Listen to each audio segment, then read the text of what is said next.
जय माता दी दोस्तों, कैसे हैं आप सबका हमारे चैनल पंडित ज्ञान में स्वागत है। सूर्य को जल देने से बनते हैं धनवान, जाने सही विधि।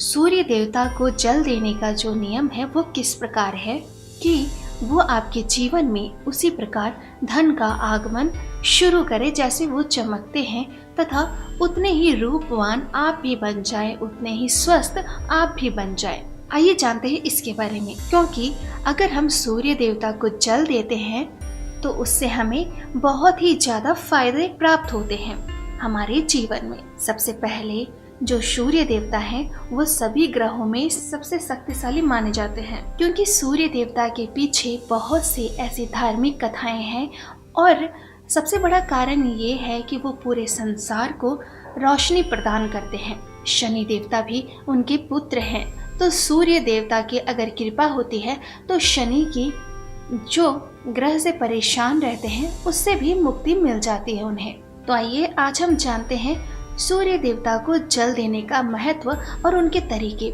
सूर्य देवता एक ऐसे देवता है जो पूरे ब्रह्मांड को रोशनी तथा ऊष्मा देते हैं। सभी जानते हैं कि सूर्य, इनकी ऊष्मा के बिना मनुष्य जीवन संभव नहीं है। सूर्य में ऐसे बहुत से गुण होते हैं जिससे कि इन्हें भगवान का दर्जा दिया जाता है।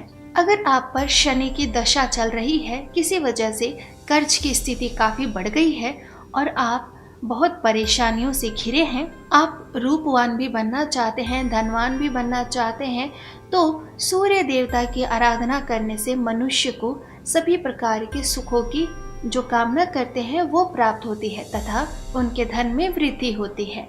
ऐसा कहा जाता है कि सूर्य अगर हमारे कुंडली पर असर करता है तो इससे हमारी स्थिति कमजोर या मजबूत होती है। हम सभी को सूर्य देवता की आराधना करनी चाहिए, खास तौर पे उनके लिए जिनके व्यापार में परेशानियां आ रही है, जो चाहते हैं उनके व्यापार क्षेत्र में बहुत ज्यादा वृद्धि हो। अगर आप सरकारी नौकरी या गवर्नमेंट जॉब चाहते हैं तो सूर्य देवता की कृपा आप पर होनी बहुत ही जरूरी है।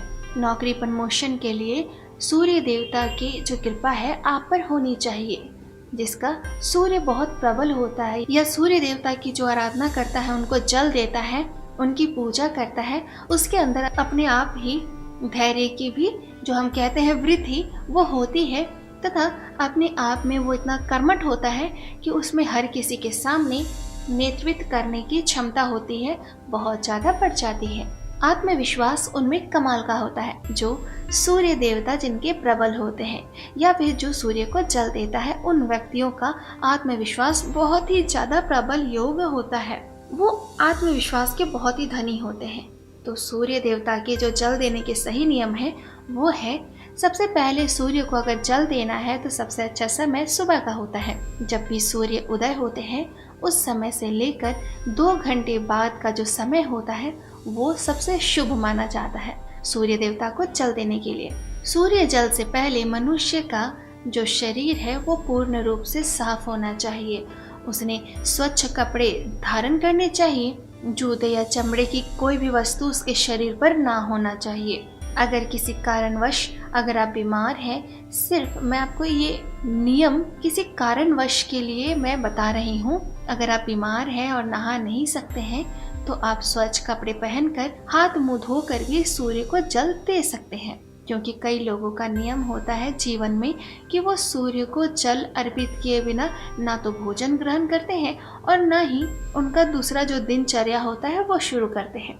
तो इस स्थिति में सिर्फ उनके लिए नियम लागू होता है कि अगर आपने सूर्य देवता को नियम से जल दे दिया, परंतु बहुत ज़्यादा सर्दी है, आप बीमार है या कोई और कारण है, तो उस समय पे आपको ये नियम लेना है कि आपको सिर्फ हाथ पैर और मुंह धोकर ही सूर्य देवता को जल चढ़ा सकते हैं, लेकिन आपको स्वच्छ कपड़े जरूर पहनने हैं। इसके अलावा सूर्य देवता को जल देने के लिए सदैव तांबे के बर्तन का ही प्रयोग करें। यही शास्त्रों में बताया गया है, यही सबसे शुभ माना जाता है। सूर्य देवता की जल विधि में सबसे पहले बाहर निकलकर जहाँ भी अगर आपका घर हो तो घर में सबसे शुभ माना जाता है, क्योंकि इसका प्रभाव जब घर का मुखिया या व्यक्ति सूर्य देवता को जल देता है तो उसका प्रभाव उसके पूर्ण घर पर पड़ता है, उसके वास्तुशास्त्र पर पड़ता है, घर के अन्य सदस्यों पर भी पड़ता है। और स्पेशली घर के छोटे बच्चों को, जैसे कि अगर आप पिता हैं और आप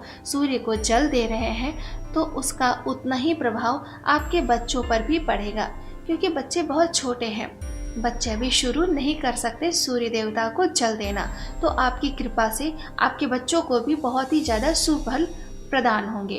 तो बाहर जाकर नंगे पैर हाथ में तांबे का लोटा लें, जिसमें सबसे ज़्यादा ताज़ा जल होता है उसमें भरा हो। जल भी कभी अशुद्ध या बासी जल ना लें, आप तुरंत ही पानी वो भरें। अब भरा हुआ जो जल का लोटा है, पूर्व दिशा में मुख करके सूर्य देवता को जल देना ही सबसे शुभ माना जाता है।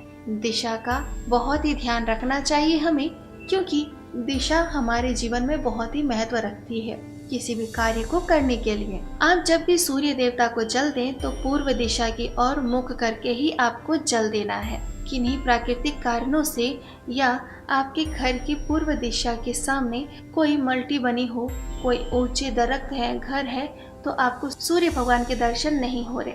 अगर किसी वजह से अगर आपको पूर्व दिशा में सूर्य भगवान नहीं दिख रहे हैं तो भी चिंता की कोई विषय नहीं है। उनका स्मरण करें आप। सूर्य देवता की किरणों को देखते हुए जल की धारा प्रदान करने से भी उतना ही फल आपके जीवन में प्राप्त होगा जितना कि सूर्य देवता को देखकर आप जल अर्पित करेंगे। परंतु दिशा, जैसा कि मैंने आपको पहले कहा, पूर्व दिशा का ही चयन करें। पूर्व दिशा से ही आपको सबसे ज्यादा सुफल मिलेंगे और आपके जीवन में उतना ही उजाला आएगा। जब भी हम सूर्य देवता को जल अर्पित करते हैं तो जल है वो जमीन पे ना गिरे, इस चीज का ध्यान रखें। जल देते समय छोटा सा कोई भी एक गमला, आप स्पेशली इस कार्य के लिए आप अपने घर पे एक गमला भी रख सकते हैं। मोस्टली हर घर में गमले होते ही हैं, तो छोटा सा कोई गमला हो या आपके घर में कोई बहुत बड़ा पेड़ हो तो उसकी धारा सदैव पेड़ में या तो गमले में ही देनी चाहिए। जल कभी भी सीधे जमीन पर ना गिरना चाहिए, ये ध्यान रहे।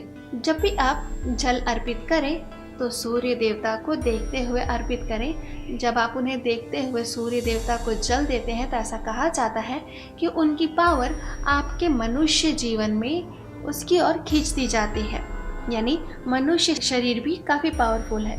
इसमें ऐसे ऐसे चक्र होते हैं जो अगर जागरूक हो जाते हैं तो मनुष्य अपने आप में ही सबसे ज़्यादा शक्तिशाली तथा पावरफुल होता है। तो जब आप सूर्य देवता को जल देते हैं तो उनके अंदर की जो पावर है आप ग्रहण करते हैं। तो सदैव जल कभी भी सिर झुकाकर ना दे, सदैव अपना मुख सूर्य देव की ओर कर ही दे। आप इस प्रकार उन्हें देखेंगे कि साक्षात सूर्य देवता आपके सामने बैठे हैं या विराजमान हैं। जल अर्पित करने के बाद थोड़ा सा जो जल बचा है उसे अपने माथे पे और अपने दोनों आंखों पर लगाना है।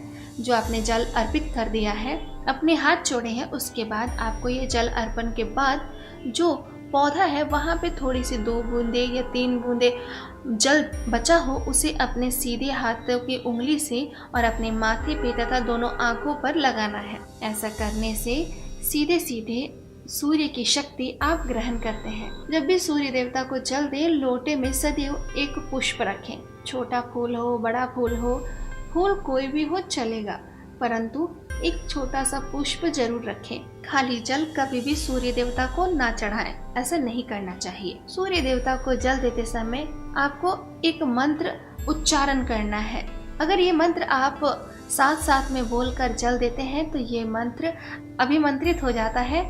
जो बेनिफिट आपको प्राप्त होने वाली है वो डबल और बहुत जल्द प्राप्त होते हैं। सूर्य देवता को आत्मा तथा जीवन का घोतिक माना जाता है, इसलिए जब भी आप सूर्य देवता को जल अर्पित करते हैं तो आपकी आत्मा भी शुद्ध होती है तथा आपके जीवन में शक्ति का भी संचार अच्छी तरह बढ़ जाता है।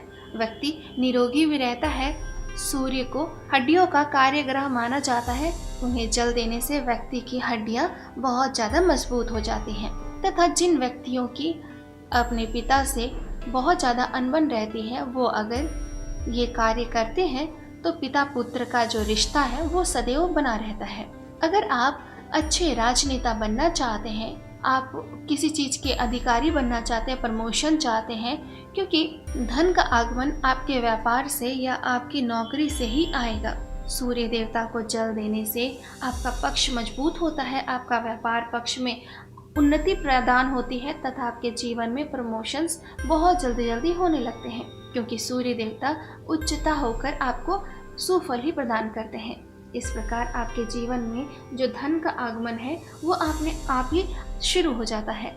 अगर आप में आत्मविश्वास की कमी हो रही है, आपने कोई बिजनेस खोला है और आपको आत्मविश्वास नहीं है, ग्राहक नहीं आ रहे हैं, तो ये छोटा सा नियम अपने जीवन में ज़रूर अपनाएं। आप देखेंगे कि आपको बहुत ही ज़्यादा फ़ायदा हो रहा है। उम्मीद करती हूँ दोस्तों कि आपको हमारी ये वीडियो पसंद आई होगी। अगर आपको हमारी ये वीडियो पसंद आई है तो प्लीज़ लाइक करें, कमेंट करें। अगर आप हमसे कुछ पूछना चाहते हैं या फिर आप किसी समस्या का समाधान चाहते हैं तो आप हमें कमेंट बॉक्स पर कमेंट कर सकते हैं। दोस्तों, हमारे चैनल पंडित ज्ञान को सब्सक्राइब करना ना भूलें। जय माता दी।